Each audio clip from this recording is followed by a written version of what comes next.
आज आपण गजलक्ष्मीबद्दल अशी माहिती जाणून घेणार आहोत जी अनेक लोकांना माहीत नसते. अनेकांच्या घरात लक्ष्मी मातेचा फोटो असतो, काहींच्या घरात गजलक्ष्मीचे चित्र असते, तर काही लोकांच्या घरात चांदीचे हत्ती असतात. पण गजलक्ष्मी म्हणजे नेमकं काय? घरात गजलक्ष्मी का ठेवावी? चांदीचे हत्ती का शुभ मानले जातात? हत्तीची सोंड वर का असावी? गजलक्ष्मीची कथा काय आहे आणि घरात गजलक्ष्मी ठेवल्याने काय फायदे होतात, ही सर्व माहिती आपण आज अगदी सोप्या भाषेत जाणून घेणार आहोत. तुमच्या घरात चांदीचे हत्ती आहेत का? किंवा गजलक्ष्मीचे चित्र आहे का? असेल तर आजची ही माहिती तुमच्यासाठी खूप महत्त्वाची आहे. कारण अनेक लोक वर्षानुवर्ष घरात चांदीचे हत्ती ठेवतात, गजलक्ष्मीचे चित्र लावतात, पण त्यामागचे खरे महत्त्व त्यांना माहीत नसते. मोठमोठ्या उद्योगपतींच्या कार्यालयात, मोठ्या कंपन्यांमध्ये, व्यापाराच्या दुकानात आणि अनेक श्रीमंत लोकांच्या घरात तुम्ही गजलक्ष्मीचे चित्र किंवा सोंडवर केलेला हत्ती पाहिले असतील. पण असे का? गजलक्ष्मी म्हणजे नेमकं कोण? चांदीचे हत्तीच का शुभ मानले जातात? हत्तीची सोंड वर का असावी? गजलक्ष्मी उत्तर किंवा पूर्व दिशेलाच का ठेवावी? आणि यामागे समुद्रमंथनाची कोणती अद्भुत कथा आहे? आज आपण ही सर्व माहिती अगदी सोप्या भाषेत जाणून घेणार आहोत. त्यामुळे व्हिडिओ शेवटपर्यंत नक्की पहा, कारण शेवटी मी तुम्हाला गजलक्ष्मी संबंधित अशी एक महत्त्वाची गोष्ट सांगणार आहे. हॅलो, नमस्कार, श्री स्वामी समर्थ. मी रेश्मा, तुम्हा सगळ्यांचं रेश्माच्या दुनियादारीमध्ये पुन्हा एकदा स्वागत करते. गजलक्ष्मीची माहिती प्रत्येकाला माहीत पाहिजे अशी प्रत्येक व्यक्तीची इच्छा असते. प्रत्येक व्यक्तीची इच्छा असते की आपल्या घरामध्ये सुखशांती असावी, पैशाची कमतरता कधीही नसावी, आपल्या मुलाबाळांचे जीवन आनंदात जावे आणि घरात नेहमी भरभराट राहावी. यासाठी आपण मेहनत करतो, देवाची पूजा करतो आणि देवाकडे प्रार्थना करतो. माता लक्ष्मी या धनधान्य, सुख समृद्धी आणि वैभव देणाऱ्या देवी मानल्या जातात. लक्ष्मी मातेची अनेक रूपे आहेत, त्यापैकी एक अतिशय सुंदर आणि शुभरूप म्हणजे गजलक्ष्मी. गज म्हणजे हत्ती आणि लक्ष्मी म्हणजे माता लक्ष्मी.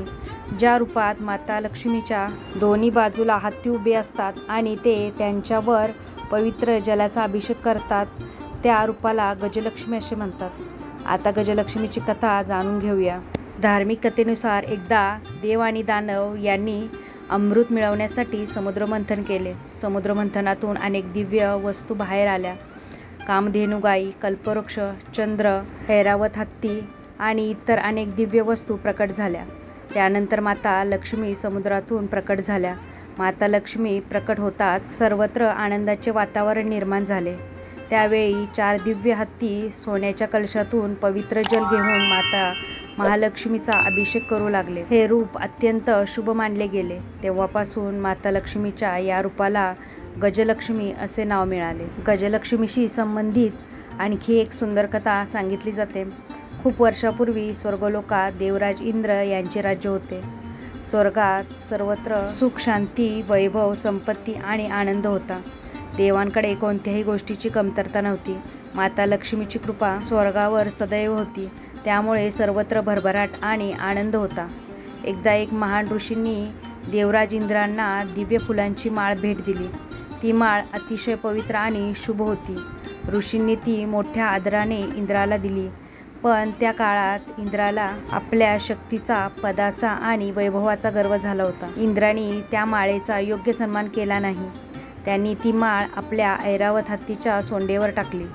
हत्तीने ती माळ जमिनीवर फेकून पायाखाली तुडवली. हे पाहून ऋषींना खूप दुःख झाले. त्यांनी इंद्रांना सांगितले, तुला तुझ्या वैभवाचा गर्व झाला आहे. तू पवित्र वस्तूचा आदर केला नाहीस, त्यामुळे तुझ्याकडून माता लक्ष्मीची कृपा दूर होईल. ऋषींचे शब्द खरे ठरले. हळूहळू माता लक्ष्मी स्वर्गातून निघून गेल्या. त्यानंतर स्वर्गातील वैभव कमी होऊ लागले. देवतांची शक्ती कमी झाली. सुख समृद्धी नाहीशी होऊ लागली. जिथे आनंद होता तिथे चिंता निर्माण झाली. जिथे भरभराट होती तिथे अडचणी वाढू लागल्या. देवतांना आपली चूक समजली. त्यांनी भगवान विष्णूची प्रार्थना केली.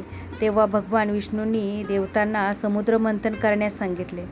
त्यानंतर देव आणि दानव यांनी मिळून समुद्रमंथन सुरू केले. अनेक वर्ष हे मंथन चालले. त्या समुद्रमंथनातून अनेक दिव्य वस्तू बाहेर आल्या. शेवटी माता लक्ष्मी समुद्रातून प्रकट झाल्या. माता लक्ष्मी प्रकट होता सर्वत्र प्रकाश पसरला. देवता आनंदित झाले. फुले बरसू लागली, मंगलवाद्य वाजू लागले, संपूर्ण सृष्टी आनंदाने भरून गेली. असे सांगितले जाते की त्यावेळी 4 दिव्य हत्ती सोन्याचे कलश घेऊन आले. त्या हत्तींनी माता लक्ष्मीचा पवित्र जलाभिषेक केला. हे दृश्य अतिशय सुंदर आणि मंगल होते. माता लक्ष्मी कमळावर विराजमान होत्या आणि 4ही बाजूनी हत्ती त्यांचा अभिषेक करत होते. याच दिव्य रूपाला गजलक्ष्मी असे नाव मिळाले. गज म्हणजे हत्ती आणि लक्ष्मी म्हणजे समुद्राची देवी, म्हणून गजलक्ष्मी हे रूप सुख, शांती, संपत्ती, सन्मान, प्रतिष्ठा आणि भरभराट यांचे प्रतीक मानले जाते. या कथेतून आपल्याला एक मोठी शिकवण मिळते. माणसाने कधीही गर्व करू नये. किती पैसा, पद किंवा यश मिळाले तरी नम्रता सोडू नये, कारण जिथे अहंकार येतो तिथे लक्ष्मी निघून जाते असे सांगितले जाते. तसेच जिथे श्रद्धा, नम्रता, चांगले विचार, स्वच्छता आणि देवावर विश्वास असतो तिथे माता लक्ष्मीची कृपा टिकून राहते असे मानले जाते. म्हणूनच आजही अनेक लोक आपल्या घरात गजलक्ष्मीचे चित्र, चांदीचे हत्ती किंवा सोंडवर केलेले हत्ती ठेवतात, कारण ते गजलक्ष्मीच्या कृपेचे आणि घरातील सुख समृद्धीचे प्रतीक मानले जातात.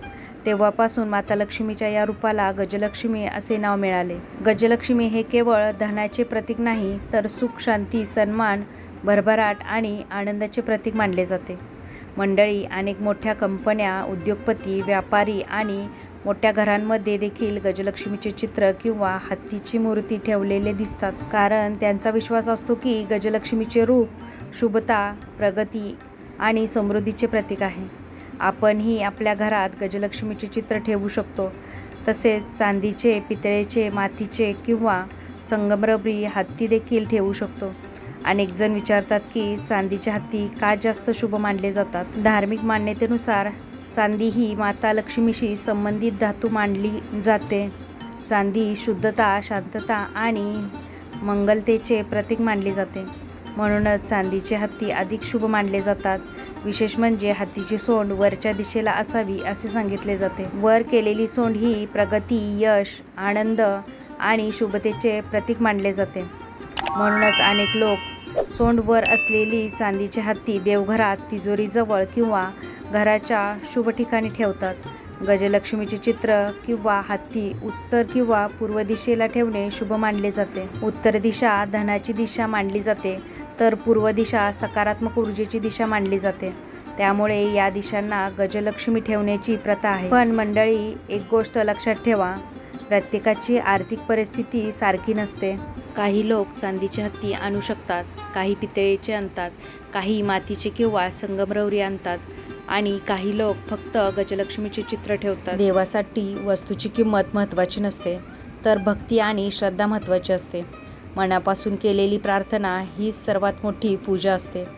जर तुमच्याकडे चांदीचा हत्ती घेण्याची सोय असेल तर उत्तम, नाहीतर पितळेचे, मातीचे किंवा संगमरवरी हत्ती देखील ठेवू शकता. आणि तेही शक्य नसेल तर गजलक्ष्मीचे एक सुंदर चित्र देवघरात ठेवून रोज नमस्कार करू शकता. रोज सकाळी किंवा सायंकाळी दिवा लावा, माता लक्ष्मीचे स्मरण करा, घर स्वच्छ ठेवा, मोठ्यांचा आदर करा, अन्नाचा आदर करा, गरजूंना मदत करा. कारण ज्या घरात प्रेम, आदर, स्वच्छता आणि देवावर श्रद्धा असते त्या घरात सुख आणि समाधान नक्कीच टिकून राहते. शुक्रवार हा दिवस माता लक्ष्मीला विशेष प्रिय मानला जातो. त्यामुळे शुक्रवारी गजलक्ष्मीसमोर दिवा लावून फूल अर्पण करा आणि मनापासून प्रार्थना करा. मंडळी, गजलक्ष्मी म्हणजे केवळ एक चित्र किंवा मूर्ती नाही, ती सुख, शांती, समाधान, प्रेम, भरभराट आणि सकारात्मक विचाराचे प्रतीक आहे. म्हणूनच अनेक लोक आपल्या घरात गजलक्ष्मीचे चित्र किंवा हत्ती ठेवतात आणि माता लक्ष्मीची कृपा मिळावी अशी प्रार्थना करतात. माता गजलक्ष्मीची कृपा तुमच्या घरावर आणि कुटुंबावर सदैव राहो. तुमच्या घरात सुख, शांती, आनंद, भरभराट आणि समाधान नांदो, हीच माता लक्ष्मीच्या चरणी प्रार्थना. गजलक्ष्मीचे चित्र असो, चांदीचे हत्ती असो किंवा फक्त माता लक्ष्मीवरील श्रद्धा असो, सर्वात मोठी गोष्ट म्हणजे आपल्या मनातील भक्ती. आजच्या काळात प्रत्येकाला सुख, शांती, पैसा आणि समाधान हवे आहे. पण लक्षात ठेवा, माता लक्ष्मी फक्त धनच देत नाही, तर घरात आनंद, प्रेम आणि भरभराट हे देखील देतात. म्हणून घरात गजलक्ष्मीचे चित्र ठेवा. शक्य असेल तर सोंडवर केलेले चांदीचे हत्ती ठेवा. ते शक्य नसेल तर पितळेचे, मातीचे किंवा संगमरवरी हत्ती ठेवा. आणि तेही शक्य नसेल तर मनापासून माता लक्ष्मीचे स्मरण करा. कारण देवाला वस्तूची किंमत महत्त्वाची नसते, तर भक्तीची किंमत महत्त्वाची असते. मनात श्रद्धा, वाणीमध्ये गोडवा, घरात प्रेम आणि हातात प्रामाणिक कष्ट असतील तर माता गजलक्ष्मीची कृपा नक्कीच मिळते. माता गजलक्ष्मी तुमच्या घरावर कृपा करो. तुमच्या घरात सुख, शांती, समाधान, भरभराट आणि आनंद सदैव नांदो हीच प्रार्थना. आजचा व्हिडिओ तुम्हाला कसा वाटला नक्की मला कमेंट करून सांगा. जर तुम्हाला व्हिडिओ आवडला असेल तर व्हिडिओला जास्तीत जास्त लाईक करा, शेअर करा आणि सबस्क्राईब केले नसेल तर चॅनल सबस्क्राईब करा. पुन्हा भेटूया आपण उद्याच्या नवीन व्हिडिओसोबत. तोपर्यंत सगळ्यांना श्री स्वामी समर्थ. जय जय स्वामी समर्थ.